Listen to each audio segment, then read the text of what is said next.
താരനിര മലയാള സിനിമയുടെ ചരിത്രം തിരുത്തി കുറിക്കുകയാണെന്ന് പറഞ്ഞാൽ ഇന്ന് അതിലൊരു തെറ്റ് കാണാൻ കഴിയില്ല. താരമൂല്യമുള്ള നടന്മാർക്കും നടിമാർക്കും മാത്രമേ സിനിമകൾ വിജയിപ്പിച്ച ബോക്സ് ഓഫീസിൽ കോടികൾ നേടാനാവൂ എന്നൊരു രീതി ഉണ്ടായിരുന്നു. എന്നാൽ ഇന്ന് കാര്യങ്ങൾ അല്പം മാറിയിട്ടുണ്ട്. രാവണപ്രഭുവിൽ മോഹൻലാൽ പറയുന്നത് പോലെ ഇത് അയാളുടെ കാലമല്ലേ, കാർത്തികേയൻ മുതലാളിയുടെ കാലം. അതുപോലെ മലയാള സിനിമയുടെ പ്രതാപകാലം അതിൻ്റെ ഉച്ചസ്ഥായിയിലാണ് ഇപ്പോൾ നിൽക്കുന്നത്. അതിന് കാരണമാകട്ടെ മലയാളത്തിന്റെ പുത്തൻ സ്റ്റാറുകളായ നസ്ലിനും മമിതയും അനശ്വരയും മാത്യു തോമസും ഒക്കെയാണ്.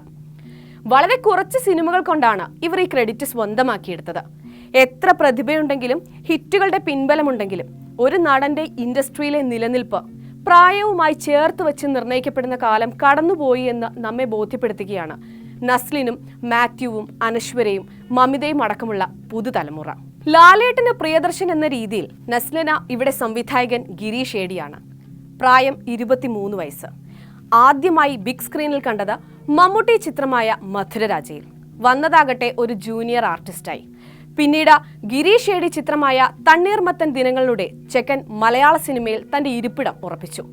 മാത്യുവിന്റെ കൂട്ടുകാരൻ മെൽവിന്റെ റോൾ ഇന്നും തണ്ണീർമത്തൻ കണ്ടവൻ മറക്കില്ല. അതായിരുന്നു നസ്ലിൻ.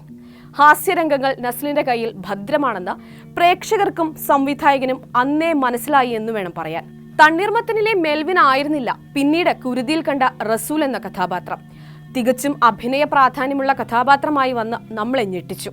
പിന്നീട് ഹോം, കേശു ഈ വീടിന്റെ നാഥൻ, super Saranya, Makal, Jo and Jo, Neymar, journey of love, അങ്ങനെ നിരവധി ചിത്രങ്ങൾ.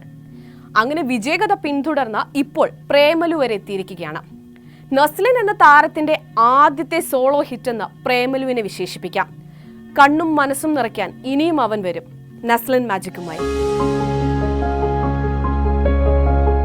മമിത ബൈജു.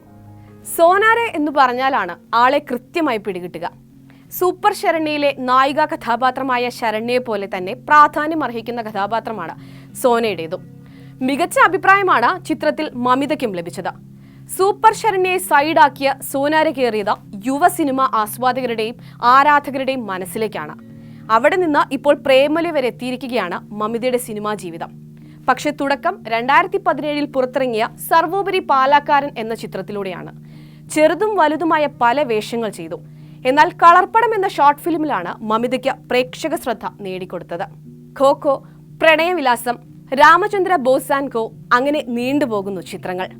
പ്രേമലു വരെ എത്തി നിൽക്കുമ്പോൾ കോമഡിയും പ്രണയവും ഇമോഷൻസും വളരെ മനോഹരമായി കൈകാര്യം ചെയ്ത മമിതയെ ഏറ്റെടുത്തിരിക്കുകയാണ് ഇപ്പോൾ മലയാള സിനിമാ ലോകം. ചില വേളകളിൽ സിനിമാ മേഖലകളിൽ സർപ്രൈസ് ഹിറ്റുകൾ സംഭവിക്കാറുണ്ട്. അപൂർവങ്ങളിൽ അപൂർവമാണ് എന്നതാണ് വാസ്തവം. മുൻവിധികളെ എല്ലാം മാറ്റിമറിച്ചുള്ള പ്രകടനമാകും ഇത്തരം സിനിമകൾ കാഴ്ചവെക്കുക.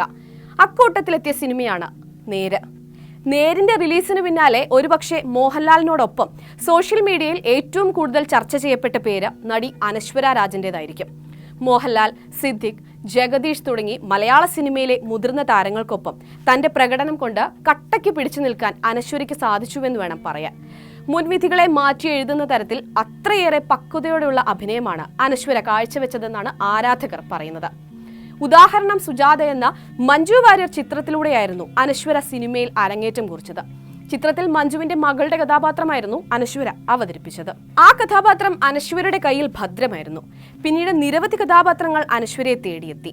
ചില സിനിമകളിൽ നായിക കഥാപാത്രമായി തന്നെ വേഷം അനശ്വര ചെയ്തു. തണ്ണീർമത്തൻ ദിനങ്ങൾ, സൂപ്പർ ശരണ്യ, വാങ്ക്, മൈക്ക് തുടങ്ങിയ ചിത്രങ്ങളിൽ വേറിട്ട കഥാപാത്രങ്ങളാണ് അനശ്വര അവതരിപ്പിച്ചതെങ്കിലും ചിലത് അനശ്വരയെ കൈവിട്ടിരുന്നു.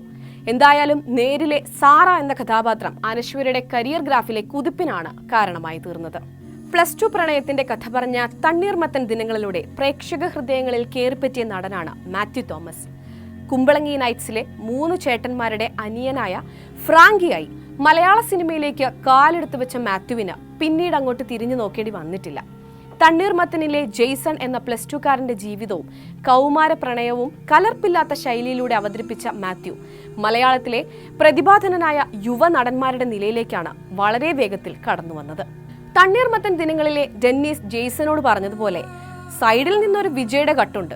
ആ പറഞ്ഞത് ഒരു സിനിമാ ഡയലോഗ് ആയിരുന്നെങ്കിലും ഡെന്നീസ് പറഞ്ഞതുപോലെ തന്നെ അവസാനം സംഭവിച്ചു. സാക്ഷാൽ വിജയ്ക്കൊപ്പം മാത്യു തമിഴിൽ തന്റെ ആദ്യ സിനിമയിൽ അഭിനയിച്ചു. അങ്ങനെ കരിയർ ഗ്രാഫിലെ മികച്ച സ്ഥാനത്താണ് മാത്യു ഇപ്പോൾ എത്തി നിൽക്കുന്നത്. താരമൂല്യമുള്ള നടന്മാർക്കും നടിമാർക്കും മാത്രമേ സിനിമകൾ വിജയിപ്പിച്ച ബോക്സ് ഓഫീസിൽ കോടികൾ നേടാനാവൂ എന്നൊരു രീതി മാറ്റി എഴുതിയിരിക്കുകയാണ് ഇവർ. എന്തായാലും ഇനിയും ഇവരിൽ നിന്ന് പ്രതീക്ഷിക്കാം തിയേറ്റർ ഇളക്കിമറിക്കാനുള്ള ചിത്രങ്ങൾ.